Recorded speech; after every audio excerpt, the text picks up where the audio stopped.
Ya, Assalamualaikum warahmatullahi wabarakatuh. Di sini saya akan menjelaskan tentang UAS di ujian akhir semester ini. Makul tentang teknik pengambilan keputusan. Di sini saya akan menjelaskan tentang bab 3 tentang dasar pengambilan keputusan.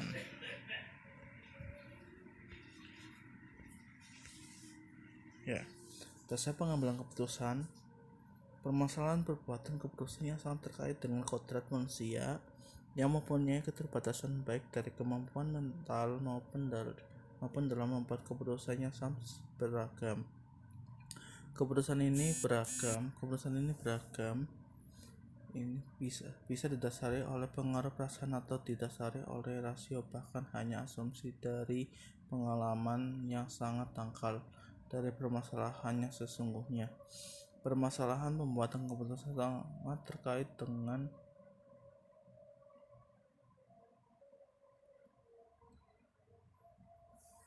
keputusan sesungguhnya. Oke, setelah itu ada dasar pengambilan keputusan. Dasar pengambilan keputusan itu menurut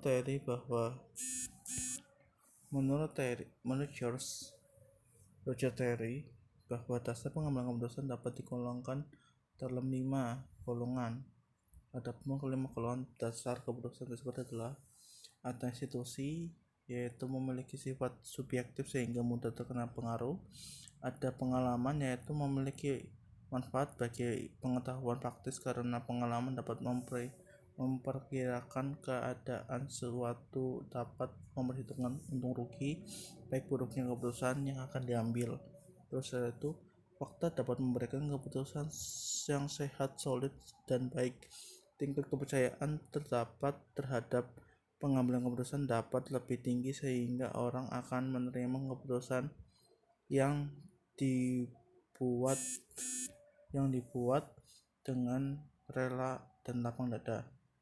Setelah itu ada wewenang, biasanya dilakukan oleh pimpinan terhadap bawahannya atau orang yang lebih tinggi kedudukannya terhadap orang yang rendah kedudukannya. Terus setelah itu yang terakhir adalah rasional, keputusan yang dihasilkan bersifat objektif, logis, lebih transparan, konsisten untuk maksimum hasil atau nilai dalam batas kendala tertentu sehingga dapat dikatakan mendekati kebenaran sesuai dengan apa yang diinginkan.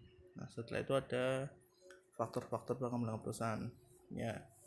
Nah, sangat banyak faktor-faktor yang mempengaruhi suatu keputusan.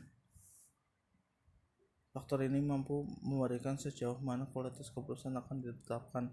Bila faktor-faktor yang dipakai sangat tidak berhubungan atau bukan situasional, utama dipermasalahkan, tentu akan muncul permasalahan baru, atau sebaiknya dengan kualitas hubungan faktor dengan keputusan sangat erat dan sangat situasional, jelas akan memberikan keputusan yang idealis yang berkualitas.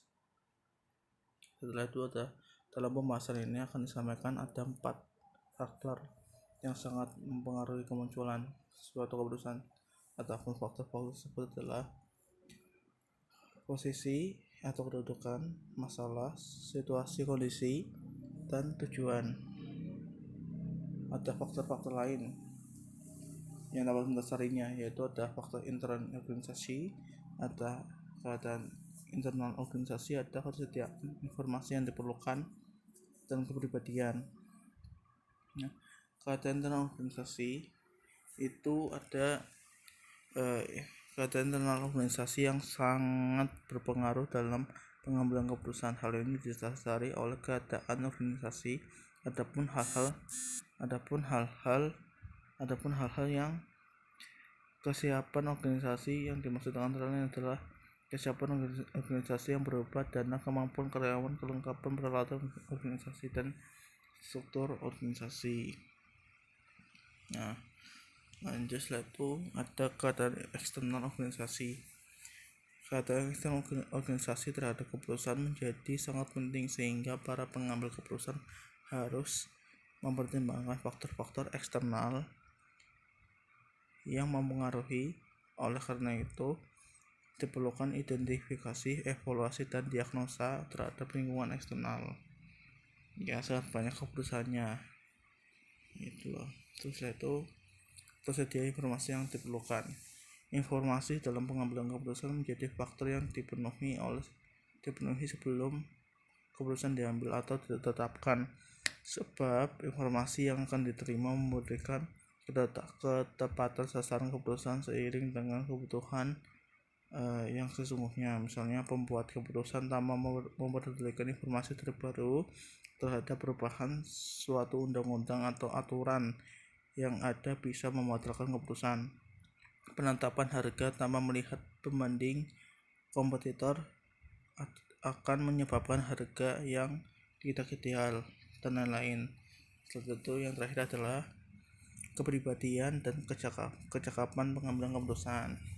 Kepribadian dan kecakapan menjadi faktor penting dalam pengambilan keputusan.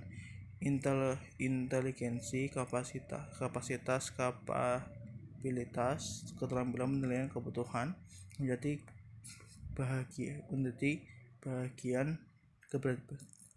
bahagian kepribadian dan kecakapan yang dapat mempengaruhi hasil keputusan.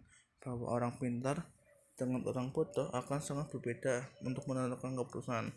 Bahwa orang yang memiliki kapabilitas dan integritas sangatlah berbeda dengan orang yang tidak mempunyai kapabilitas dalam suatu keputusan. Bahwa orang yang mampu melakukan penilaian baik dengan tidak tentu hasilnya keputusan berbeda, begitu juga dengan kebutuhan. Sekian dari saya, presentasi saya. Wassalamualaikum warahmatullahi wabarakatuh.